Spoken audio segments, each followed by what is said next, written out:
wabarakatuh. Perkenalkan, nama saya Cici Trineza. Di sini saya akan menjelaskan materi tentang ilmu geografi dalam aspek politik. Yang pertama yaitu definisi dan konsep kunci.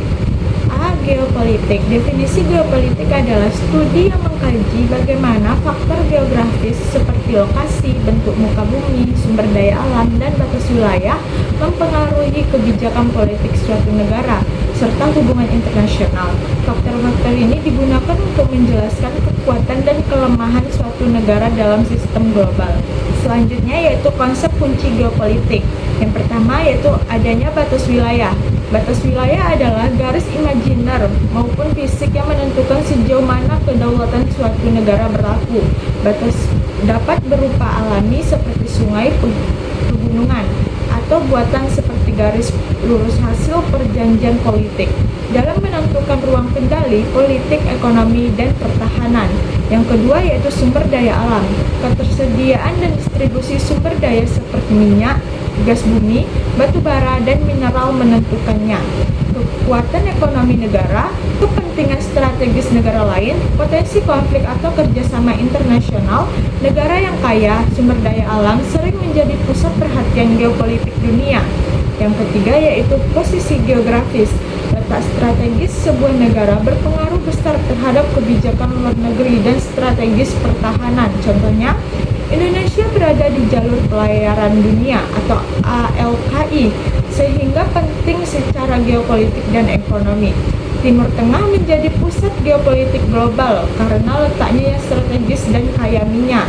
Selanjutnya yaitu B. Politik ruang, di mana definisi politik ruang adalah kajian yang mempelajari bagaimana ruang atau wilayah, lahan, zonasi digunakan oleh manusia dan bagaimana penggunaannya mempengaruhi struktur sosial, ekonomi, dan politik. Politik ruang menggabungkan aspek geografis, perencanaan wilayah, kebijakan publik, dan tata kelola politik. Konsep kunci politik ruang yang pertama yaitu penggunaan lahan.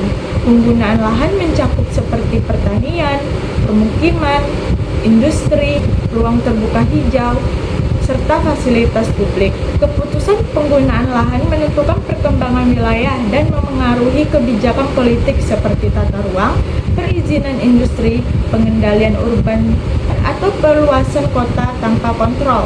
Yang kedua yaitu urbanisasi. Urbanisasi adalah perpindahan besar-besaran penduduk dari desa ke kota. Dampaknya terhadap politik dan sosial. Yang pertama yaitu meningkatnya kebutuhan infrastruktur. Yang kedua meningkatnya tuntutan pelayanan publik. Yang ketiga munculnya permasalahan sosial seperti permukiman kumuh. Yang keempat perubahan struktur ekonomi sosial.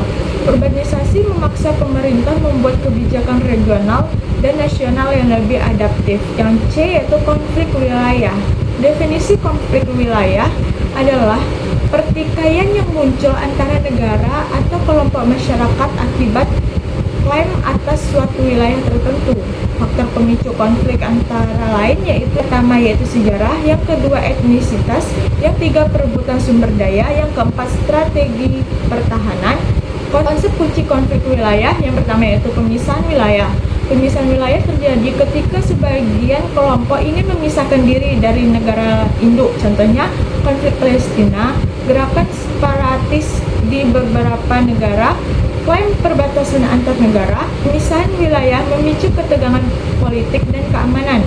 Yang kedua yaitu penyelesaian konflik. Penyelesaian konflik dapat dilakukan melalui yang pertama yaitu adanya diplomasi atau perundingan bilateral atau multilateral. Yang kedua yaitu perjanjian internasional. Yang ketiga intervensi pihak ketiga atau seperti PBB, mediator regional. Yang keempat yaitu mekanisme arbitrase internasional. Yang kedua yaitu aplikasi dalam konteks politik.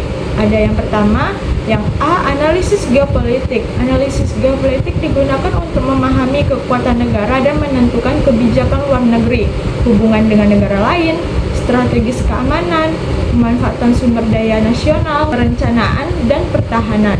Yang B yaitu perencanaan dan kebijakan. Politik ruang dan geopolitik berperan dalam penentuan zonasi wilayah, pembangunan infrastruktur nasional, kebijakan energi. Yang C yaitu resolusi konflik. Dalam politik internasional, Konflik wilayah diselesaikan melalui yang pertama yaitu perundingan diplomatik, yang kedua mediasi PBB. Baik, sekian materi hari ini dari saya akhiri. Wassalamualaikum warahmatullahi wabarakatuh.